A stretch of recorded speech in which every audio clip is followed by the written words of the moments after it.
Namaste students. Today I am going to discuss about the topic enzyme regulation.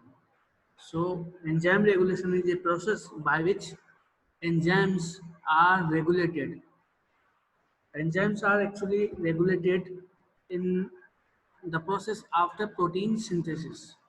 After protein synthesis, enzymes need to be regulated because enzymes take part in different kinds of activities, and these activities are in regular basis. They are regular, and these activities if are not regulated, then these activities will continue the process.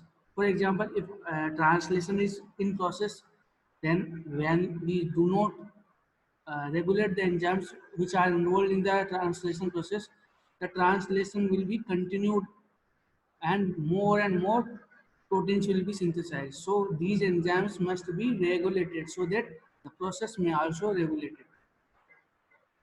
तो जो भी process होती है, जैसे कि अगर DNA replication होना है और डीएनए रेप्लिकेशन के अंदर अगर जो एंजाइम इन्वॉल्व होते हैं, वो एंजाइम्स अगर रेगुलेट नहीं होते हैं, जिनको अगर हम इनहिबिट नहीं करते हैं, तो जो डीएनए रेप्लिकेशन की प्रोसेस है वो होती ही जाएगी और बहुत सारे डीएनए की कॉपीज बनती जाएगी. इसलिए जो एंजाइम्स का रेगुलेशन होता है वो जरूरी होता है. It is necessary because we need to because the body needs to stop the process. So these are the process by which the enzymes are regulated. The first is uh, by inhibitor, by proteolysis, by phosphorylation, by feedback regulation, and by signal transduction. So first is inhibitor. So we know that this is the enzyme, and enzyme will bind to a substrate. But to this enzyme, when substrate will not bind, an inhibitor will bind, then the process will be stopped, and the enzyme and the product will not be produced. The product will not be produced. So this is the process, and this process is inhibited and it is regulated when an inhibitor binds to the active site of the enzyme. And after binding to active sites, the process will be stopped. So this is the first type of regulation. In the second type of regulation, this is the enzyme and substrate complex. Okay, uh, in this proteolysis method, the substrate is lysed by proteolytic method. The substrate is removed by the method of proteolysis, and the enzyme and substrate are separated by the process of proteolysis. And after this proteolysis, the process that the enzyme was conducting is stopped. It is regulated. The next is phosphorylation. Phosphorylation is a process which can increase the rate of the reaction, or sometimes it can also decrease the rate of the reaction. Okay, so there are both things in the phosphorylation, that it can also regulate, it can activate, or it can regulate. Both things are possible by the process of phosphorylation.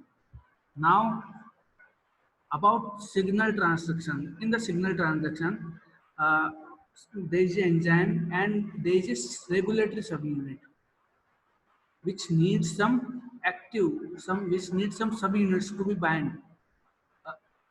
When these subunits bind to the enzyme and regulatory subunits, the product can be produced. Suppose here it is a diagram.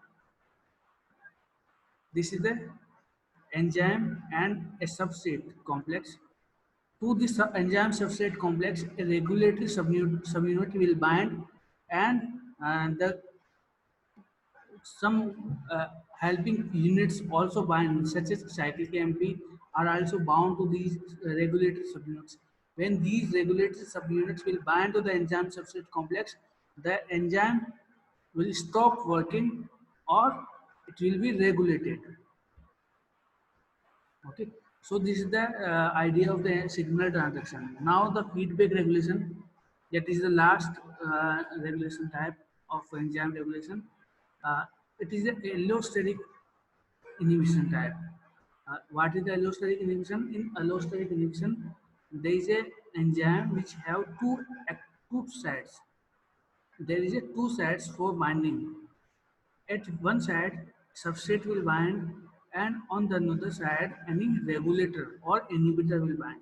So in enzyme, there are two sides. That is known as the allosteric regulation, because at a one single side, the substrate will bind, and on the another side, a regulator will bind, and it will regulate the process. It will stop the process, which lead to inhibition of the enzyme and inhibition of the product formation. So this is all about the enzyme activity. So our lecture is over here. In the upcoming lecture, we will discuss another video tutorial. Thank you very much.